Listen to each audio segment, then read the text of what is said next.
What is up, YouTube? Hello, Party Parrots. Today is patch day in Marvel Snap, and not only did we get some really nice changes to some cards, including a really nice buff to Moon Knight, who I think secretly might actually be a pretty competitive card now. Stay tuned, I will have a deck featuring Moon Knight here up shortly, so if you guys are interested in that, hit that subscribe button, hit that like button. I don't want you guys to miss that. But we also got data mines for some of the new cards that are going to be coming, including the Symbiote season coming this October, and I am so excited for it. I've got my Venom shirt on right now. I'm a huge fan of the Symbiotes. Can't wait for this season. I've been hoping that we would get a season like this, and now we finally do. And some of these cards look absolutely insane. I'm going to be doing a star ranking with these cards, and some of these cards, multiple of them I've given 5 out of 5s because I just think they're insane. So I don't want to hold this guy up for you guys any longer. We have, just as a quick refresher, we have a new ability coming out in September called Activate.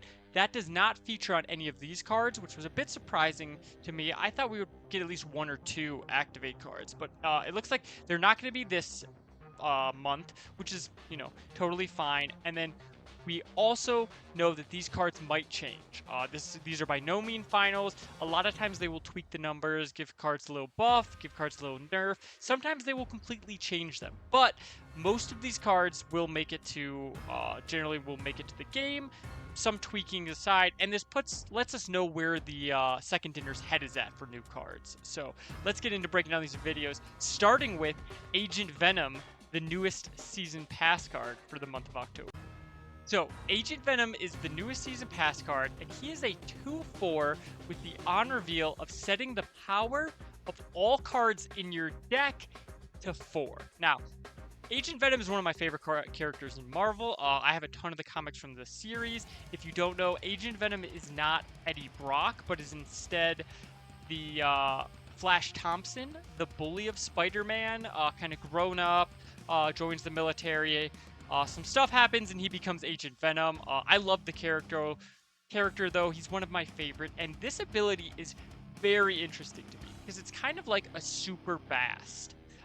And I mean, it's just to say he obviously works great with cards like Iron Man, Mysterio, Brood, putting 4 power onto Mysterio. It makes it into a 2/12. Iron Man with 4 power is obviously way better than 0 power, and Brood, giving him extra power, raising his power will raise all of his clones, which is equally good.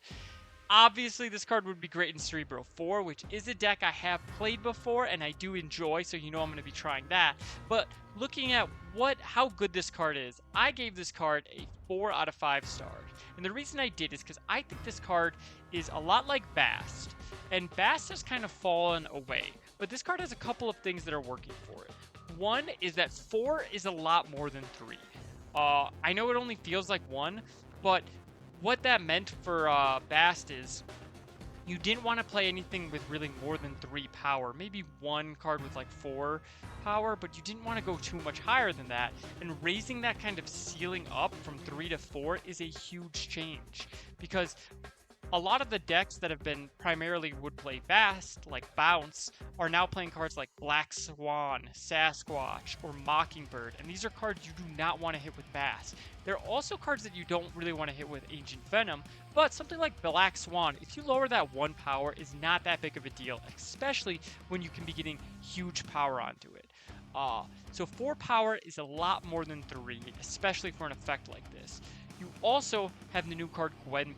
And Gwenpool kind of brought back some of this hand stuff, like play cards like Mysterio. You don't necessarily need Sasquatch or Mockingbird because you can just play like these lower power things, and then with Gwenpool make them kind of insane.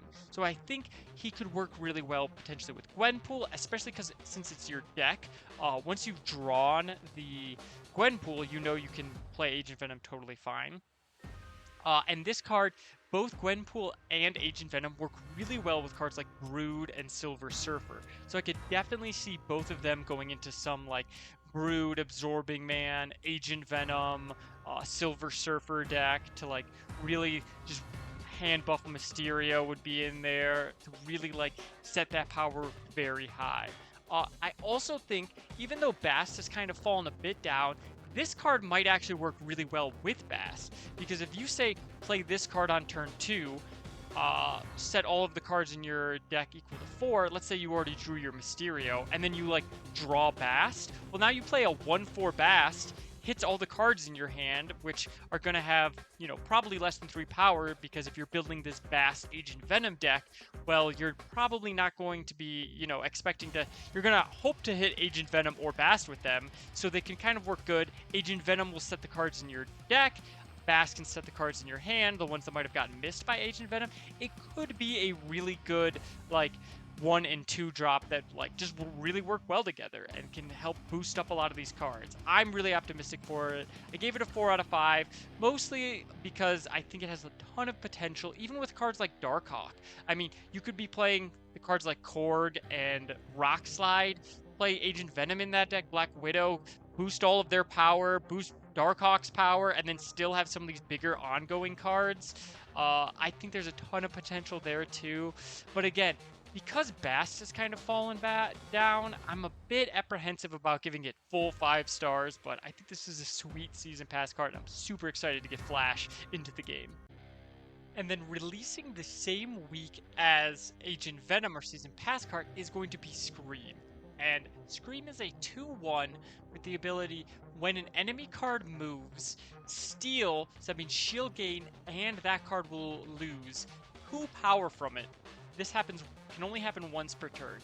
This card is insane. I had to give this card a 5 out of 5, and there were a couple reasons for it. First of all, if you think a 2/1 getting +3 every turn, otherwise known as Bina, was strong, and honestly maybe getting a nerf here soon, then Scream getting 4 points, where it steals 2, it's going to gain 2, and that card will lose 2, is going to be insane. And that is really just a ton of power for a 2-drop.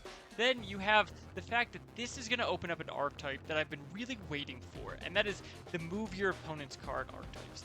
One of the problems I've had with the move archetype is that it felt like it was trying to go a couple of different ways, but really didn't have it. So like what I mean by that is discard, for instance, has like the Hella discard. You can play the Apocalypse discard. There are some people that just play like Surfer discard. Same thing with like Destroy. There's the all-in null Deadpool destroy. Then there's the Phoenix Force destroy.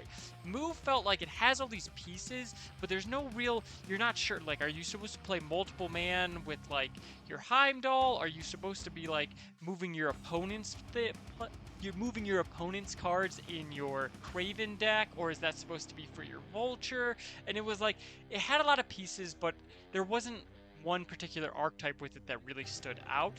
Well, here we go. This is one for the move your opponent's cards archetype. So this card's going to work great with like Stegron. I mean, Stegron hitting one card is, instead of being a 4/7, that basically makes Stegron a 4/11. Polaris. If you just play Scream into Polaris, that's a 3/9 from your Polaris. Also, because it's stealing, if your opponent, let's say, plays like a Ravonna on the left lane, when then Death's Domain or Silent Sanctum pops up in the right lane, and you're trying to figure out how to get points into there, you can like Polaris that card middle, steal 2 power from it as 0, and then Stegron that to the right, knock it with -2 power into like a Death's Domain, helping you win that lane you otherwise not be able to. So obviously this card is going to be great. It's going to start this whole new archetype, which is insane, and I'm super excited for. But also, it's going to really counter move. That's pretty obvious. If your opponent's just moving cards themselves, then this card's going to, be getting a ton of power. And then it's also going to work as a hoser to cards like Jeff, cards like Nocturne, which seem to be everywhere, cards that just kind of move.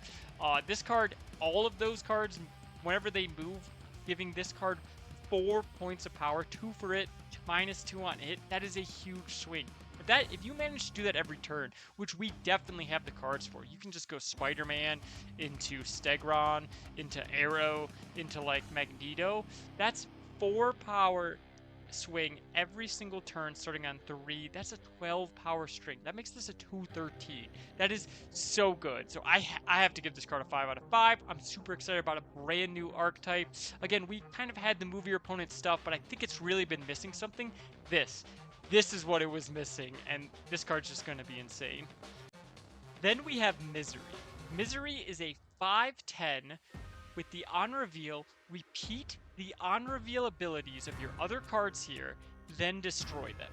So this is kind of like a mini Odin that then also destroys those cards. Not a mini Odin, it just costs a little less, has the same effect, but a 5/10 stat line is kind of insane. And I want to point out at first, we don't know if this will destroy the cards that don't have on reveal abilities there. I believe it will. I think it will just repeat the ones that have on reveals and then destroy all of the cards that were there, but it could just destroy the cards that are having their on reveals repeated. So we don't know. I'm going to assume that this one is destroying all the cards there and then also working as an Odin. And this is a card, I gave this a 3.5 out of 5. I think this card will be really good in Destroy, especially if it works how I think it does.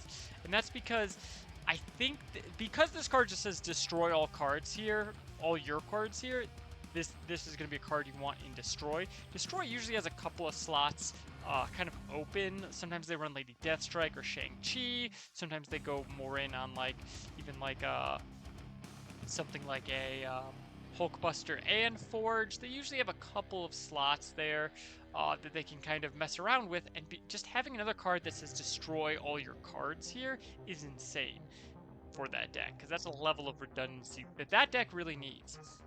And then also you have to look at 5/10 is really good stats. Like, that is just absolutely great. If you just play this on turn 5 and hit a Wolverine, I mean, you're leaving at least 10 power on there, plus triggering your Wolverine, making your death cheaper, pumping up your null.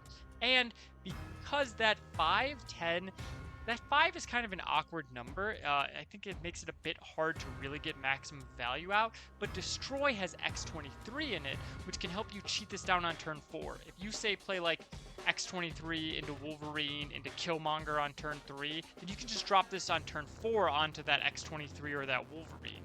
Or you can play like this and Deadpool on turn 5 if you kill the Wolverine, if you kill the X23.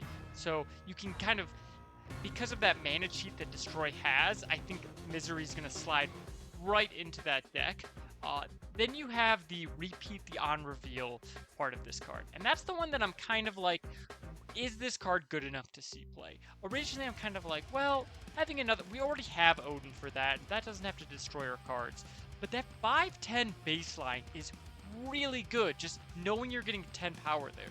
If you play this on, like, if you go Wong into White Tiger into this, like, you don't care that you just destroyed your Wong and your White Tiger, because that was only 3 power, you know, that, if you played Odin there, you would have ended up with 11. This is 10. It's pretty much the same thing, and you're just getting another Odin, essentially. So that, I think, would work great in there with, like, White Tiger, cards like Ironheart, that you really want to re-trigger again. I think it could work great in those kind of decks. We have been getting a lot of those. It looks like Symbiote Spider-Man from the season pass before, which, if you haven't seen, look at my video going over the data mines last month, because he looks like he's going to be insane. We have a lot of cards that are repeating on reveals, so will this make the cut?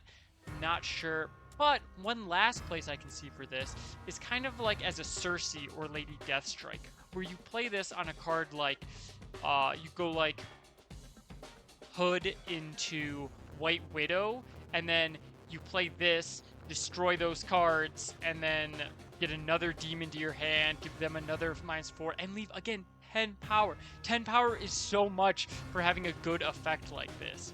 Same thing with like Cersei. Like if you play like usually you'd play like Hood in the right lane, Sentry, Cersei those cards. Now you can just Misery those cards and even trigger that Hood again. So I could totally see this card seeing play there. I don't know. Plus we need to really see how this effect actually works. If it does trigger, it will destroy cards that don't have on reveals there, because if it doesn't, that really changes it. But there's a lot of moving parts on this card, but I think that 5/10 stat line is just going to be enough to just push this into like absolutely a playable card, and a really fun one at that. Then we have Scorn.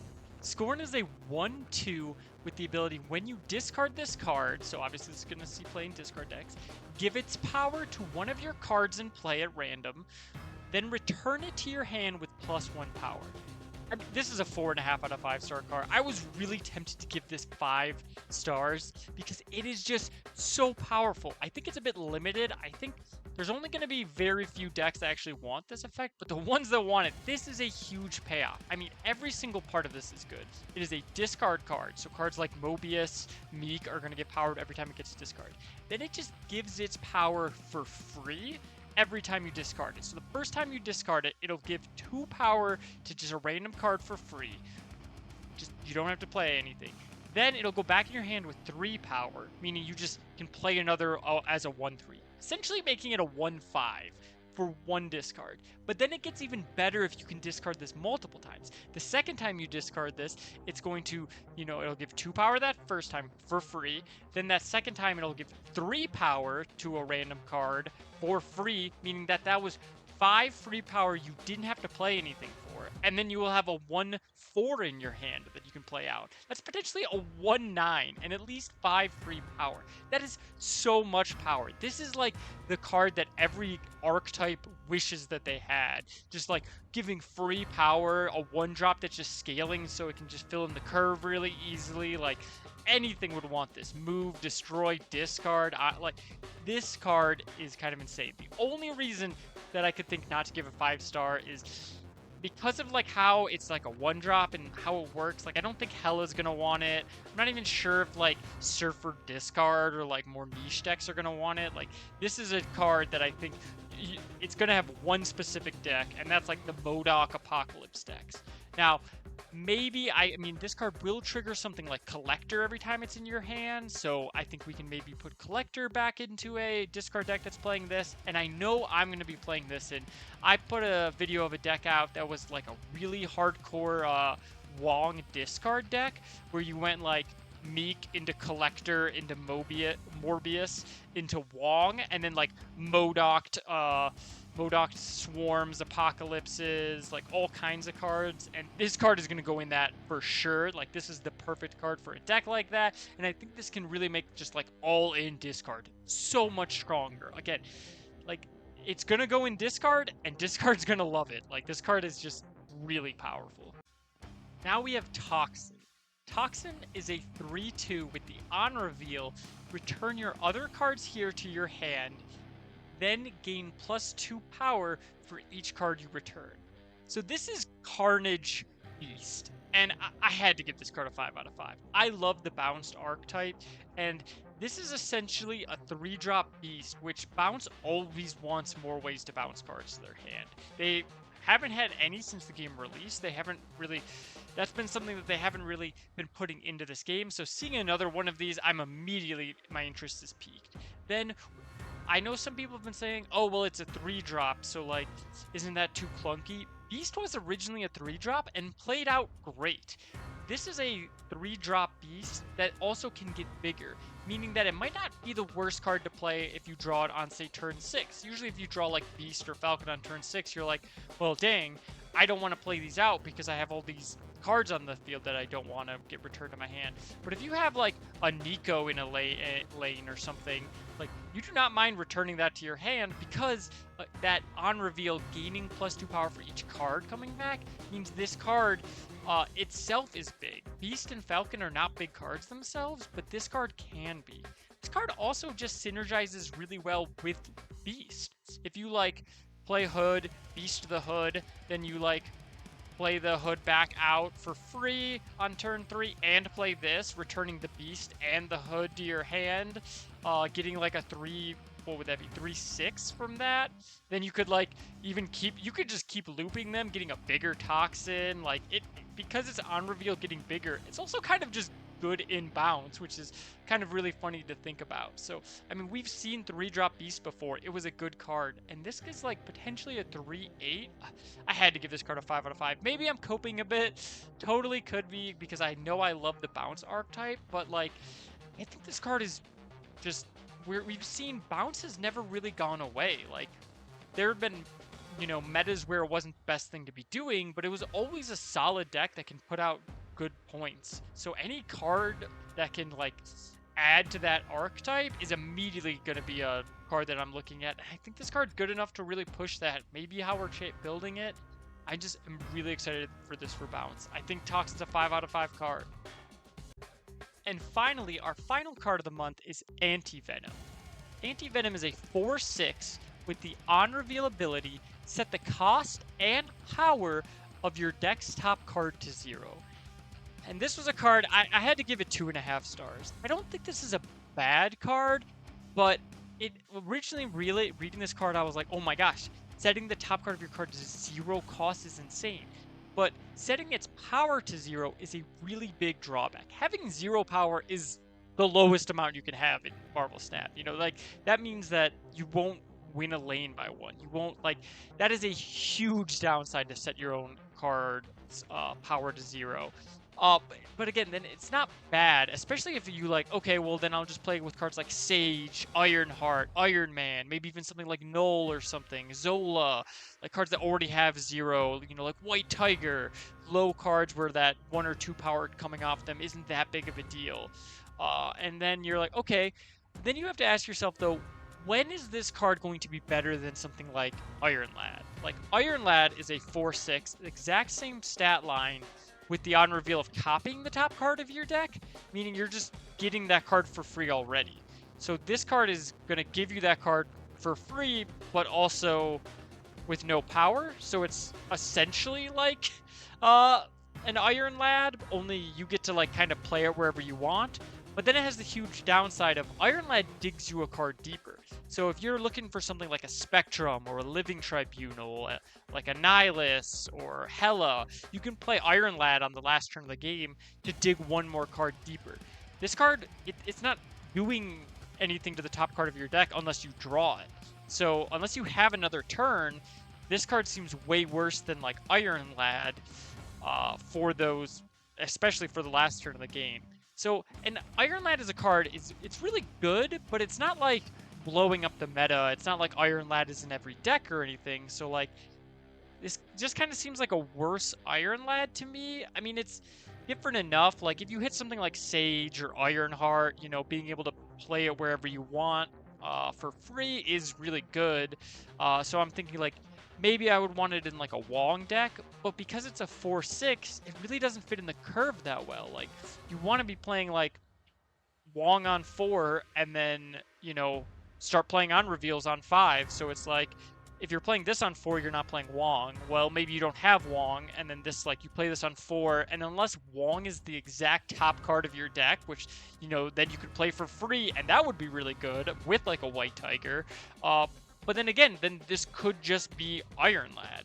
So, I don't know, maybe I'm missing some crazy combo with this card. And again, like, I don't think its ability is bad by any means. It just kind of already feels like its space is kind of occupied by, like, Iron Lad, at least for me. Again, maybe I'm missing some crazy combo, and if I am, you know, leave a comment down below. But for me, I just don't really see Anti-Venom, which is a bit sad for me. And finally, I wanted to break down the Spotlight caches that got revealed in October, as well as these cards that look like they're going to be dropping for the month of November. We have, it looks like it's going to be an Asgardian themed. We've got Frigga, whose art looks amazing. Fenrir's Wolf, otherwise known as like Fenrir, if you know Norse mythology. Malekith from Thor the Dark World. Suture from Thor Ragnarok. And then it looks like also possibly Laufey, the Ice Giant, Ice Troll. And these cards just look sweet. I'm so excited for November. The Asgardians, I mean, we don't know any of their abilities yet, but just looking at their art is just already getting me excited. And we haven't even gotten the Symbiotes yet. And then to go over these Spotlight caches that got announced. So that first week that's dropping with the Season Pass, we have Scream, who again, I give this card a 5 out of 5. And you can kind of tell, I think, that they're thinking this card's going to be good too, because they put 2 Series 4 cards in it, Man-Thing and Mobius. I think these are really good variants. And, I mean, Mobius is a must-have card, I think, in Marvel Snap. So, overall, I think this is a pretty good, not a great Spotlight cache, but it's a good week to open if you're in the market for those 2. Then we have Misery. And Misery's releasing with Namora, which has a great variant. And I think Namora is secretly one of the best cards in Snap. Not a lot of people play it, but it has one of the highest win rates since it's come out. As well as War Machine, War Machine really hasn't done anything, but I would not be surprised if they use this Spotlight Cache week to, like, the week before or something, buff War Machine, give him some kind of change. Who knows what that will be, but I would not be surprised if we got that. So overall, I think this is also going to be a really good week. Then we have Scorn. Scorn's coming with Jean Grey, who really doesn't see any play, unfortunately, but who knows? And then Sebastian Shaw, staple in Surfer deck. So again, I think this is, if you're missing Sebastian Shaw, I think this is definitely going to be a week you want to open for because Scorn is looking so powerful. We have Toxin. Toxin is a card that I rated super highly, and then we have her releasing with Elsa and Zabu. Neither of these cards are the most played. I think Zabu is going to be getting a buff here when in September, I think, when the Activate ability comes on. That's purely speculation. I have no insider knowledge on that. That's just my guess. And I also think this variant looks amazing. I think this art looks incredible. So just for that, I might be opening. And then Elsa, I mean, she's a good card to have in your collection, but she's not by any means necessary. And then the final week, we have Anti-Venom, Supergiant, and Ghost Spider. I'm not super high on Anti-Venom, but Ghost Spider is a really good card to have, and Supergiant is an incredibly unique effect, and this art is insane. Like, that might be my favorite art of the whole patch, and this patch has some really good art. But if you're looking for a Supergiant deck, you really can't replace her with anything. So I think this is also, you know, a good time to get Supergiant. But those are the Spotlight Caches. I'm not going to hold up this video any longer. If you liked it, if you made it this far, you know, if there's something you would like me to do in these data mine videos, let me know. Leave a comment down below. If there's anything you'd like me to cover in Marvel Snap in general, I'm always looking to expand my output. But for now, I will see you guys all in the next one.